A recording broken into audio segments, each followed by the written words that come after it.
الحمدللہ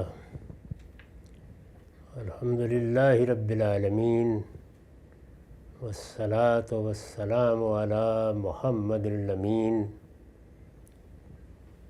اعوذ باللہ من الشیطان الرجیم بسم اللہ الرحمن الرحیم۔ خواتین و حضرات، سورہ نحل کی آیت 65 سے 69 تک جو چیزیں زیر بحث آئی ہیں،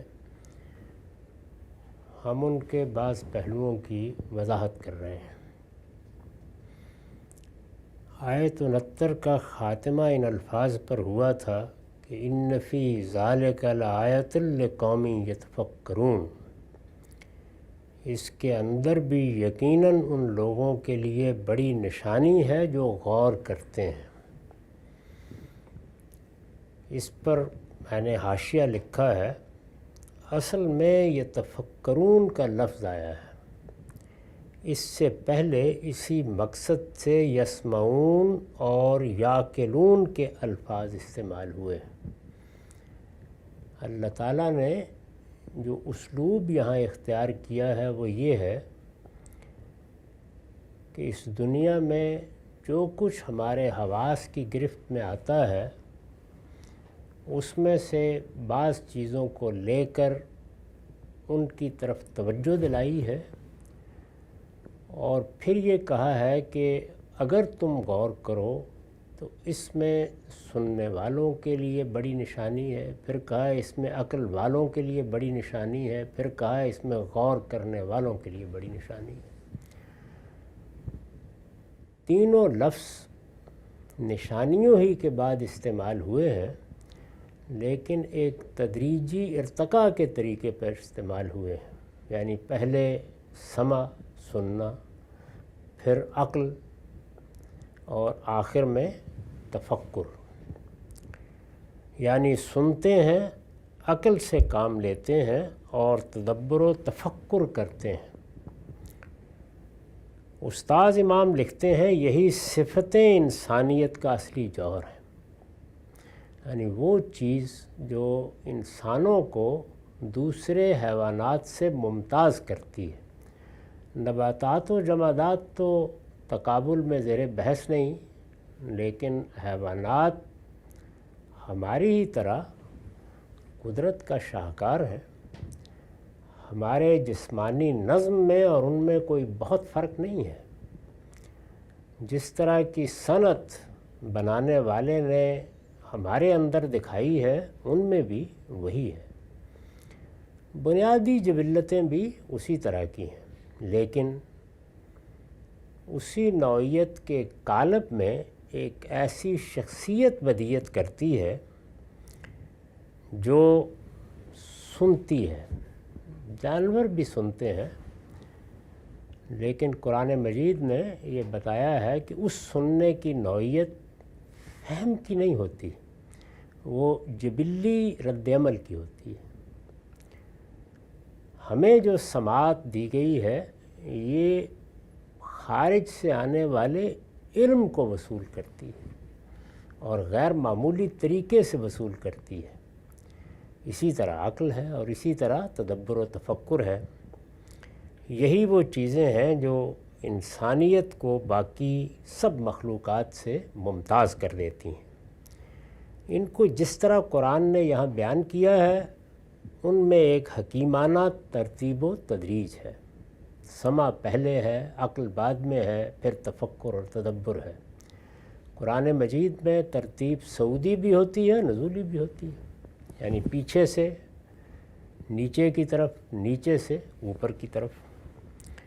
یہاں صعودی ترتیب ہے، ایک بنیادی چیز سے معاملہ اوپر کی طرف اٹھ رہا ہے۔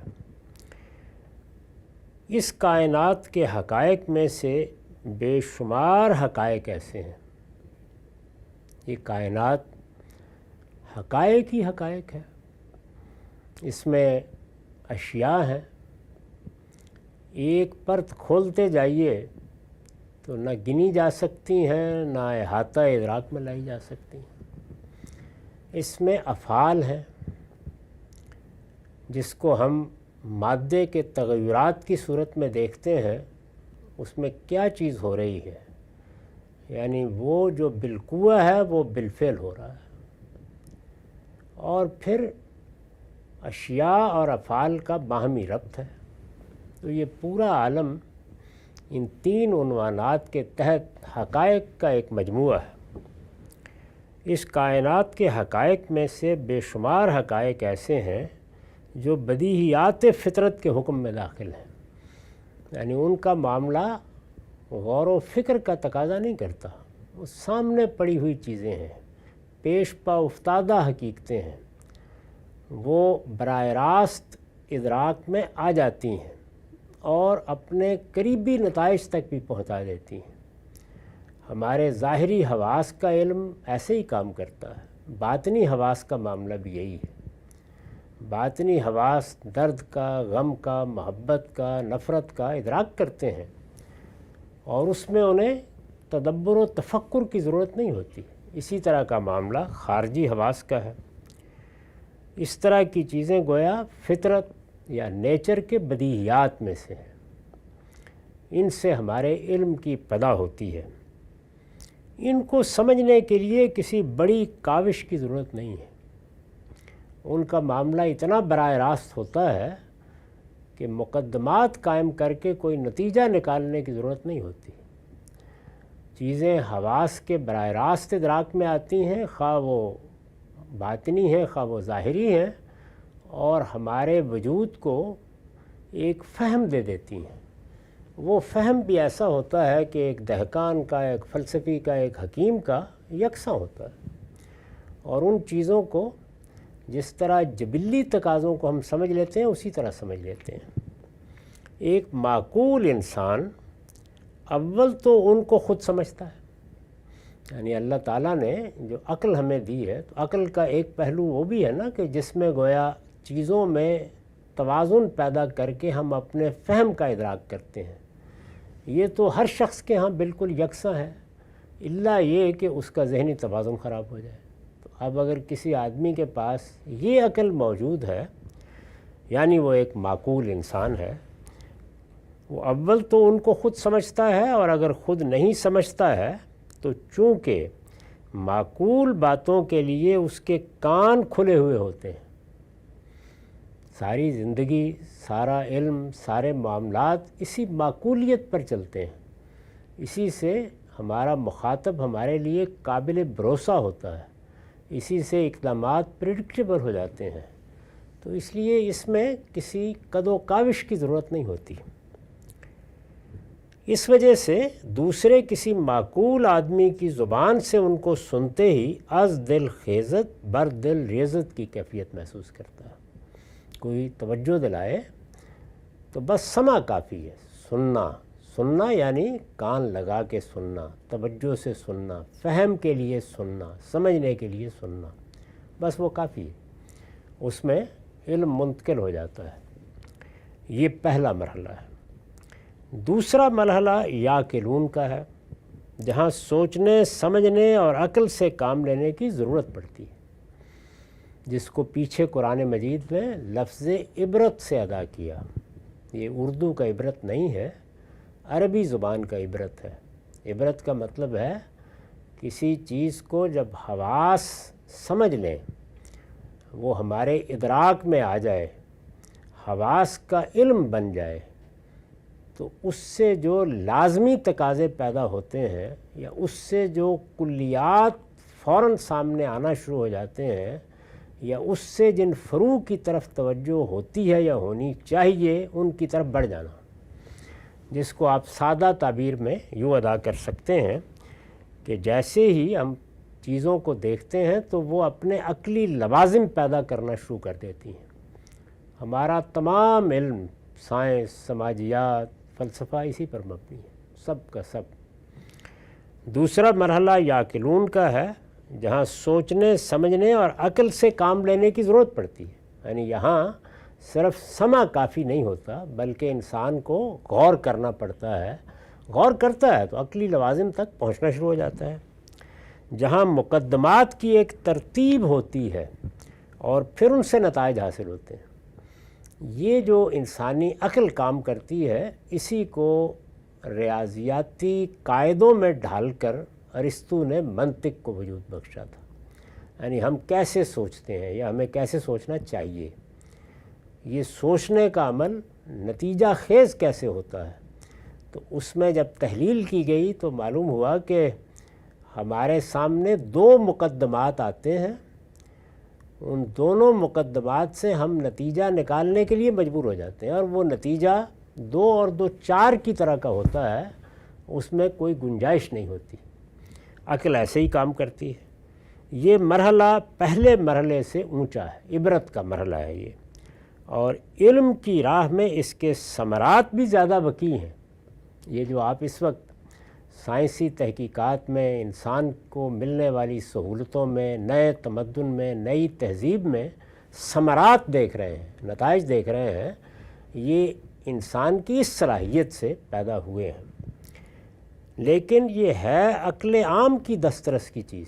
یعنی اس میں بھی جو اللہ تعالیٰ نے انسان کو اور ہر انسان کو، عقل عام کا مطلب ہے وہ عقل کی مقدار جو ہر انسان کو حاصل ہے، اس میں بھی اس سے آگے مزید کچھ بڑھنے کی ضرورت نہیں ہوتی. یہاں سے شروع ہو جاتا ہے یہ عمل. جو لوگ اپنی عقل کی قدر کرتے اور اس نعمت سے فائدہ اٹھاتے ہیں، وہ اس کی برکات سے محروم نہیں رہتے. ان کو عقلی تقاضے سمجھ میں بھی آ جاتے ہیں اور وہ ان کا ادراک کر کے اپنے لیے علم کی راہیں بھی کھولنا شروع کر دیتے ہیں. یہ علم کی راہیں بھی ہر شخص کھول رہا ہوتا ہے، ایک کاروباری بھی، ایک عام سا مزدور بھی، ایک مکان بنانے والا مستری بھی، ایک دہقان بھی، سب یہ کام کر رہے ہوتے ہیں. اور اسی سے چھوٹے چھوٹے آلات بننا شروع ہو جاتے ہیں، اسی سے منصوبے وجود میں آ جاتے ہیں، اسی سے کاروباری اقدامات ہونا شروع ہو جاتے ہیں. وہ اس کی برکات سے محروم نہیں رہتے. تیسرا مرحلہ، 3 لفظ استعمال کیے تھے قرآن نے، یعنی یسمعون، یاکلون اور یتفکرون. تیسرا مرحلہ یتفکرون کا ہے. یہ سب سے اونچا مرحلہ ہے، جو یہ ان لوگوں کا مقام ہے جو اسرار کائنات میں برابر غور کرتے اور علم کے برابر مدارج طے کرتے رہتے ہیں. یعنی اس میں گہرے غور کی ضرورت ہوتی ہے، اس میں اسرار دریافت کرنے ہوتے ہیں، اس میں غوامض تک پہنچنا ہوتا ہے. یہ پھر جو کلیات بن کے بڑے بڑے نتائج پیدا کر دیتے ہیں، نظریات پیدا کر دیتے ہیں، قوانین کی دریافت ہو جاتی ہے. وہ قوانین پھر بہت سی غیر معمولی ایجادات کا باعث بن جاتے ہیں، وہ اس کے نتیجے میں پیدا ہوتے ہیں. یہ حکماء کا درجہ ہے. یعنی اس سے پہلے دونوں درجات میں سب انسان برابر ہیں، ذرا کم ذرا زیادہ. مغفل اور بدھو لوگ بھی ہوتے ہیں، لیکن عمومی طور پر جس کو بھی اللہ تعالیٰ نے عقل عام عطا کی ہے وہ یہ حاصل کر لیتا ہے. یہ البتہ ہر ایک کا کام نہیں ہوتا. اس کے لیے اللہ تعالیٰ خصوصی صلاحیتیں بھی دیتا ہے، خصوصی ذوق بھی دیتا ہے.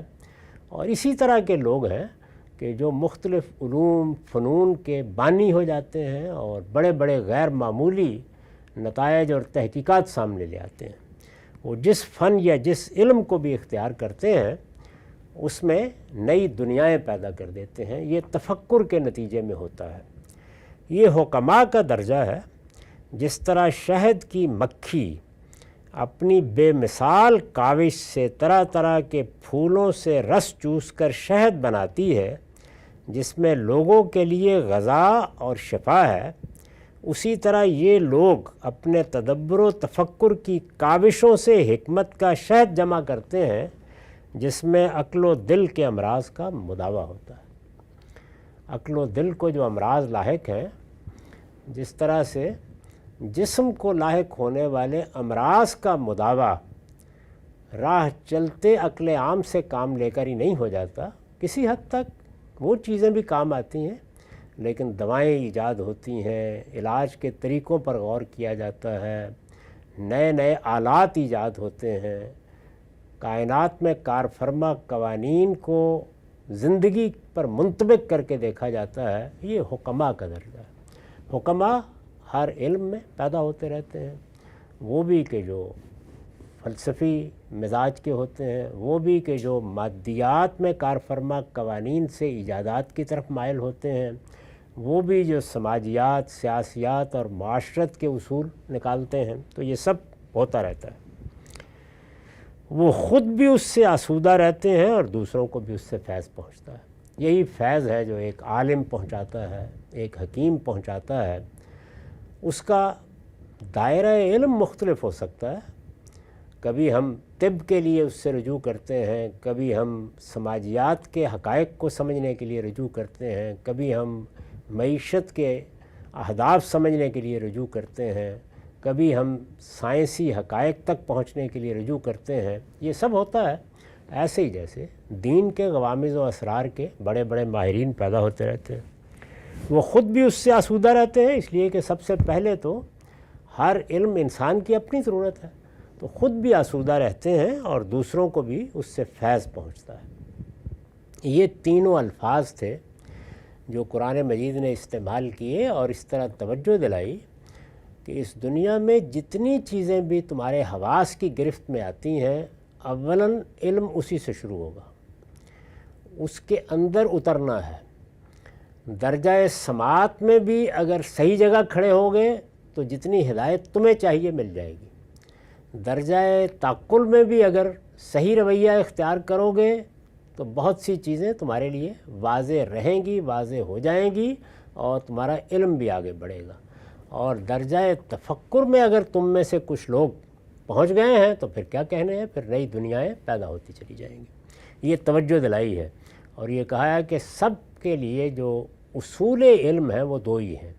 ایک یہ کہ جب اپنے استدلال کی ابتدا کرو گے تو ادراک بالحواس سے کرو گے، خواہ حواس ظاہری ہیں خواہ باطنی ہیں، اور جو چیز آگے بڑھنے میں کام دے گی وہ کیا ہے، عبرت، یعنی چیز سے جو نتائج نکلتے ہیں، جو لوازم پیدا ہوتے ہیں، ان تک پہنچنے کی کوشش کرنا، جس کو سادہ علمی زبان میں اس طرح ادا کرتے ہیں کہ محسوس سے نامحسوس کا سفر، معلوم سے نامعلوم کا سفر، یہ انسانی عقل کو کرنا ہے۔ اس کے پھر دو درجے ہیں، ایک جو عام زندگی میں ہم کرتے ہیں اس کے لیے یاقلون کی تعبیر اختیار کیا، اور ایک جو بڑے بڑے علماء، حکماء، فنون علوم کے ماہرین کرتے ہیں اس کے لیے تفکر کی تعبیر اختیار کی۔ یہ ان چند اصطلاحات کی وضاحت تھی، چونکہ بڑی اہم ہے اور یہاں ایک خاص اسلوب میں آئی ہیں تو یہ ضروری تھا کہ ان کو سمجھا دیا جائے، کیونکہ یہی قرآن مجید کا نظریہ علم ہے، وہ اسی طرح اس بات کو بیان کرتا ہے۔ واللہ خلقکم ثم یتوفاکم، فرمایا جس طریقے سے یہ بہت سی چیزیں تمہارے گرد و پیش میں ہم نے تمہیں اٹھا اٹھا کے دکھائی ہیں، پیچھے بیان ہوا ہے، اللہ نے تمہیں بھی ایسے ہی پیدا کیا ہے۔ یعنی یہ جمادات، نباتات، حیوانات جو تمہارے گرد و پیش میں ہے، اس میں جو نشانیاں ہیں ان سے کہیں بڑھ کر نشانیاں خود تمہارے نفس میں ہیں، اس لیے کہ مخلوقات میں سب سے بڑا شاہکار تم ہی ہو۔ تو اللہ نے اسی طرح تم کو پیدا کیا ہے۔ واللہ خلقکم ثم یتوفاکم، پھر ایسی غیر معمولی ہستی کو پیدا کر کے وہی تم کو موت دیتا ہے۔ یعنی یہ انسان جو اپنے اندر ایسا تعقل، ایسا تفکر رکھتا ہے، جس کی جبلتیں، جس کی فطرت اور جس کی عقل کے پیدا کردہ نتائج حیرت انگیز ہیں، یہ انسان پھر مٹی میں مل جاتا ہے، پھر ہم اس کو موت دے دیتے ہیں۔ اسی طرح اللہ نے تم کو پیدا کیا ہے، پھر وہی تم کو موت دیتا ہے، اور یہ موت بھی اس طرح نہیں آتی کہ ہر شخص کے لیے 10 سال، 5 سال، 2، 10، 20 مقرر ہیں اور پہلے سے معلوم ہے، نہیں، اس میں بھی اللہ تعالیٰ نے وہی تنوع رکھا ہے جو اس نے کائنات کی ایک ایک چیز میں رکھا ہے۔ اور وہ کیسے رکھا ہے، یہاں جملے کا ایک حصہ مقدر کر کے اس پہ عطف کر دیا ہے، تم میں سے کچھ پہلے رخصت ہو جاتے ہیں۔ ایسا بھی ہوتا ہے کہ پیدا ہوتے ہی بچہ دنیا سے رخصت ہو گیا، اور تم میں سے کچھ ارذل عمر کو پہنچا دیے جاتے ہیں، بہت جیتے ہیں، یہاں تک کہ وہ عمر آ جاتی ہے جس کے بعد کچھ بھی باقی نہیں رہتا۔ اسی طرح اللہ نے تم کو پیدا کیا ہے، پھر وہی تم کو موت دیتا ہے، تم میں سے کچھ پہلے رخصت ہو جاتے ہیں اور تم میں سے کچھ ارذل عمر کو پہنچا دیے جاتے ہیں۔ واللہ خلقکم ثم یتوفاکم ومنکم من یرد الی ارذل العمر لکی لا یعلم بعد علم شیئا ان اللہ علیم قدیر۔ کیوں ارذل عمر کو پہنچا دیے جاتے ہیں؟ اس لیے کہ بہت کچھ جاننے کے بعد پھر کچھ نہ جانے، یعنی انسان کچھ نہیں جانتا اور یہاں سے وہ بہت کچھ جاننے والا بنتا ہے، اور پھر بہت کچھ جاننے والا بن کر ارذل عمر کو پہنچ کر پھر کچھ نہ جاننے والا بنتا ہے۔ تو جو اصلی امتیاز تھا وہ کیا تھا؟ علم۔ اس کو پہلے پیدا ہوتے ہوئے دکھا دیا، پھر جاتے ہوئے دکھا دیا۔ اسی طرح اللہ نے تم کو پیدا کیا ہے، پھر وہی تم کو موت دیتا ہے، تم میں سے کچھ پہلے رخصت ہو جاتے ہیں اور تم میں سے کچھ ارذل عمر کو پہنچا دیے جاتے ہیں، اس لیے کہ بہت کچھ جاننے کے بعد پھر کچھ نہ جانیں۔ حق یہ ہے کہ اللہ ہی جاننے والا ہے، وہی ہر چیز پر قدرت رکھتا ہے۔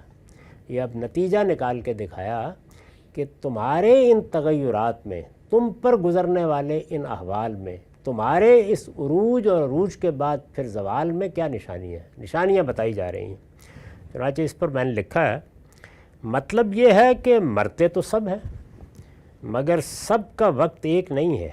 کچھ بچپن میں مر جاتے ہیں، کچھ جوانی میں، اور کچھ ایسے بھی ہیں جنہیں قدرت ارذل عمر کو پہنچا کر یہ حقیقت ظاہر کرنا چاہتی ہے کہ یہاں سارا علم اور ساری قدرت صرف خدا کے لیے۔ یعنی انسان کو اپنے علم اور اپنے فکر کے عروج پر یہ غلط فہمی ہو جاتی ہے کہ میں ہی ہوں، اور یہ غلط فہمی فرد کو فرد کی حیثیت سے بھی ہوتی ہے اور ایک خاص طرح کا استکبار پیدا کرتی ہے۔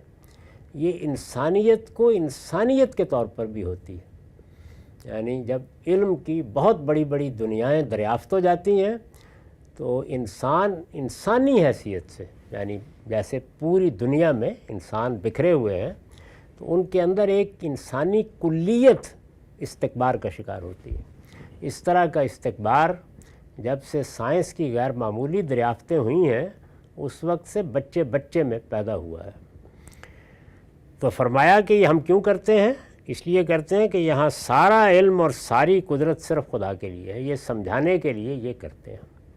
یعنی تم پیدا ہو گئے، ہم بچے ہی کو اٹھا کے لے جاتے ہیں یہ بتانے کے لیے کہ جو علم و عقل تمہارے دماغ میں ودیت کیا گیا ہے یا تمہارے نفس میں رکھا گیا ہے، کھول کر دیکھ لو پورا ہے، لیکن اگر ہم نہیں اس کو ظہور پذیر ہونے دیں گے تو نہیں ہونے دیں گے۔ اور ہو گیا، آخری درجے میں ہو گیا، ہم اس کو اسی دنیا میں تمہارے ہوتے سوتے چلتے پھرتے چھین لیں گے تو واضح ہو جائے گا کہ اصل میں باغ کس کے ہاتھ میں ہے۔ انسان کو جو کچھ ملتا ہے وہ اسی پروردگار کا عطیہ ہے۔ چنانچہ دیکھتے ہو، یعنی جس چیز کی طرف توجہ دلائیے وہ یہ ہے، چنانچہ دیکھتے ہو کہ جو اپنے آپ کو علم و عقل کا دیوتا سمجھتے ہیں وہ بھی بالآخر علم، عقل اور طاقت ہر چیز سے عاری اور دوسروں کے محتاج ہو کر رہ جاتے ہیں، یعنی کچھ بھی باقی نہیں رہتا۔ انسان اپنے بستر سے اٹھ کر رفع حاجت کے لیے بھی دوسروں کی مدد کے بغیر نہیں جا سکتا، سارے پردے اٹھ جاتے ہیں۔ وہی بیوی، وہی اولاد، وہ انسان کی ان ضرورتوں کو بھی پورا کر رہے ہوتے ہیں جن میں زندگی بھر کوئی عام آدمی بھی کسی کو دخل دینے کی اجازت نہیں دیتا۔ اس بے بسی کے ساتھ بہت بڑے بڑے لوگ، افلاطون، ارسطو، اور ہم نے دیکھے ہیں اپنی آنکھوں کے سامنے وہ لوگ کہ یہ معلوم ہوتا تھا کہ علم، عقل، فکر بارش کی طرح ان پر برستی ہے، بالکل بے بسی کے عالم میں ہڈیوں کا ڈھانچہ ہو کے پڑے ہوئے ہیں، اور اس بے بسی میں کچھ بھی نہیں کر سکتے، ختم ہو جاتا ہے سب کچھ۔ چنانچہ دیکھتے ہو کہ جو اپنے آپ کو علم و عقل کا دیوتا سمجھتے ہیں وہ بھی بالآخر علم، عقل اور طاقت ہر چیز سے عاری اور دوسروں کے محتاج ہو کر رہ جاتے ہیں، اور ان کے تمام کمالات، یعنی وہ کمالات جو شباب میں، جو جب وہ طاقت میں تھے سامنے آ رہے تھے، یہ معلوم ہوتا تھا کہ کوئی آسمانی چیز ہے جو ان میں اترتی ہے اور معلوم نہیں کیا کیا چیزیں پیدا کر دینے کا باعث بن جاتی ہے۔ وہ کسی علم و فن کے ماہر ہیں تو ادھر ان کے سامنے کوئی چیز جاتی ہے تو جس طرح ایک سانچے میں ڈھل کے چیزیں پیدا ہوتی ہیں اس طرح پیدا ہو کے باہر نکل آتی ہے۔ اتنے کمالات ہم دیکھ رہے ہوتے ہیں، لیکن پھر کیا ہوتا ہے، اور ان کے تمام کمالات اسی پروردگار کی طرف لوٹ جاتے ہیں جو ان کو دینے والا ہے۔ چنانچہ حق یہ ہے کہ وہی علیم و قدیر ہے۔ تو علیم و قدیر ہونے کا نتیجہ نکال کے دکھایا ہے، واللہ خلقکم ثم یتوفاکم ومنکم من یرد الی ارذل العمر کی لا یعلم بعد علم شیئا ان اللہ علیم قدیر۔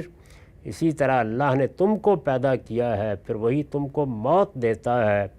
تم میں سے کچھ پہلے رخصت ہو جاتے ہیں اور تم میں سے کچھ ارذل عمر کو پہنچا دیے جاتے ہیں، اس لیے کہ بہت کچھ جاننے کے بعد پھر کچھ نہ جانے۔ حق یہ ہے کہ اللہ ہی جاننے والا ہے، وہی ہر چیز پر قدرت رکھتا ہے۔ یہ بیان کیا، پھر اس کے بعد ایک دوسرے پہلو سے اسی استدلال کو آگے بڑھا دیا، واللہ فضل بعضکم علی بعض فی الرزق، یعنی یہ تو علم، عقل، کمالات کا معاملہ ہوا۔ پھر یہ بھی دیکھو کہ اللہ نے تم میں سے بعض کو بعض پر روزی میں برتری دے رکھی ہے، یعنی جس طرح عمر یکساں نہیں دی، فضل و کمال یکساں نہیں دیا، علم یکساں نہیں دیا، روزی بھی یکساں نہیں دی۔ پھر یہ بھی دیکھو کہ اللہ نے تم میں سے بعض کو بعض پر روزی میں برتری دے رکھی ہے۔ فَمَا الَّذِينَ فُضِّلُوا بِرَادِّ رِزْقِهِمْ عَلَىٰ مَا مَلَكَتْ أَيْمَانُهُمْ فَهُمْ فِيهِ سَوَاءٌ أَفَبِنِعْمَةِ اللَّهِ يَجْحَدُونَ۔ پھر جن کو برتری دی گئی ہے وہ اپنی روزی اپنے غلاموں کو نہیں دے دیتے کہ وہ اس میں برابر ہو جائیں، یعنی ایسا تو نہیں ہوتا نا کہ چلیے آپ کے پاس اربوں آ گئے، اب آپ کے خدام ہیں، ظاہر ہے کہ اس زمانے کے معیشت ساری کی ساری جس تعلق کے ساتھ روبہ عمل رہتی تھی وہ غلامی کا تعلق تھا، یعنی آقا ہیں، غلام ہیں، وہی غلام گھروں کے کام سنبھالے ہوئے ہیں، وہی ان کے کھیتوں پہ کام کر رہے ہیں، وہی اگر کوئی صنعت ہے اس زمانے کے لحاظ سے تو اس میں ہاتھ بٹا رہے ہیں، وہی تجارتی قافلے لے کے جا رہے ہیں۔ تو دنیا میں ہمیشہ سے یہ جو درجات کا تعلق ہے یہ رہا ہے، یہ اس وقت بھی ہے اور قیامت تک ایسے ہی رہے گا۔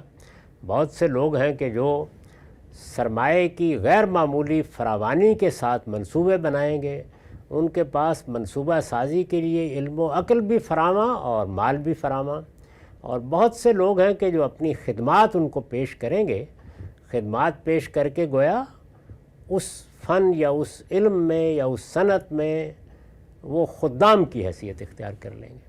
تو قدیم زمانے میں یہ چیز غلامی کی صورت میں ہوتی تھی۔ اس وقت آپ اشتہار دیتے ہیں، لوگ اپنے آپ کو پیش کرتے ہیں، اس کے حدود قواعد طے ہوتے ہیں، اس کے بعد یہ معلوم ہوتا ہے کہ آپ اتنے گھنٹوں کے لیے ان چیزوں کے پابند ہو گئے ہیں، اس کا معاوضہ آپ کو یہ دیا جائے گا۔ اس میں بھی یہی تھا کہ لوگ جا کے خرید لاتے تھے اور پھر اس کے بعد 24 گھنٹے آپ گویا ملازمت میں چلے جاتے تھے۔ تو فرمایا کہ جن کو روزی پر برتری دے رکھی ہے، چلیے علم تو دینے میں ذرا مشکل پیش آتی ہے، اس میں کیا مشکل ہے، بانٹ کے فارغ کیوں نہیں ہو جاتے، نہیں دیتے نا۔ پھر جن کو برتری دی گئی ہے وہ اپنی روزی اپنے غلاموں کو نہیں دے دیتے کہ وہ اس میں برابر ہو جائیں، لیکن خدا کے بارے میں یہی سمجھتے ہیں کہ اس نے اپنی خدائی دوسروں میں بانٹ دی ہے اور یہ انہی سے پاتے ہیں۔ یعنی اپنے معاملے میں تو یہ ہے کہ رزق کسی اور کا دیا ہوا ہے، اس میں برتری حاصل ہو گئی، اس رزق کا مالک کسی دوسرے کو نہیں بننے دیتے، لیکن خدا کے بارے میں یہ خیال کرتے ہیں کہ خلق اس کی، کائنات اس کی، کمال اس کا، قدرت اس کی، عزت اس کی، علم سب چیزیں اس کی، اس کائنات کا نظم بھی وہ خود چلا رہا ہے، اور پھر ان کے پیدا کیے ہوئے ذہنی تصورات کو وہ بزرگوں کی صورت میں ہیں، دیوی دیوتاؤں کی صورت میں ہیں، ان کو اس نے اپنی دنیا بانٹ دی ہوئی۔ تو جو تضاد فکر انسان کے اندر پیدا ہوتا ہے اس کو نمایاں کیا، اور یہ کہا کہ عجیب بات ہے، یعنی تم نہ اپنے اوپر غور کرتے ہو نہ اپنے معاملات پہ غور کرتے ہو. یہ رزق میں دیتا ہوں, تم میں سے کسی کو اربوں دے دیتا ہوں, اور کوئی تمہارے پاس ہی 2 وقت کی روٹی کے لیے کام کرنے کا محتاج ہوتا ہے. تو تم تو اپنے رزق اس طرح بانٹ کے اپنی دنیا کا حصہ نہیں بنا لیتے اپنے غلاموں کو, اور یہ میرے غلام ہیں سب کے سب جو میں نے پیدا کیے ہیں. کیا خیال ہے تمہارا کہ ان میں سے کسی کو میں نے وشنو, کسی کو شیو, کسی کو داتا اور کسی کو گن شکر بنایا ہے؟ انا للہ و انا الیہ راجعون. کچھ بھی نہیں ہے. تو فرمایا کہ جانتے ہو کیا کر رہے ہو؟ افبنعمت اللہ یجحدون, تو کیا یہ اللہ کی نعمت کا انکار کر رہے ہیں؟ یعنی دی تو اس کی تھی. اس پر میں نے لکھا ہے یہ اس لیے فرمایا ہے کہ خدا کی بخشی ہوئی نعمتوں کو دوسروں کی طرف منسوب کیا جائے اور ان کا شکریہ ان کو ادا کیا جائے تو یہ ان نعمتوں کا سری انکار ہے. قرآن میں یہ مضمون کئی مقامات پر آیا ہے. تو وہ شکر جو پروردگار کے لیے پیدا ہو کر پورے دین کی اساس بننا تھا, تم نے اس کا رخ اپنے مظلومہ دیوی دیوتاؤں اور بزرگوں کی طرف موڑ دیا ہے. تم نے اپنے کتب ابدال تلاش کر لیے ہیں, جبکہ خود اپنی زندگی میں یہ کام کبھی نہیں کرتے. خدا کے بارے میں سمجھتے ہو کہ وہ اختیار دے کے دنیا سونپ کے فارغ ہو گیا. تو اس تضاد کی طرف توجہ دلائی. ہمارا وقت ختم ہو گیا. اقول قولی ھذا واستغفر اللہ لی ولکم ولسائر المسلمین.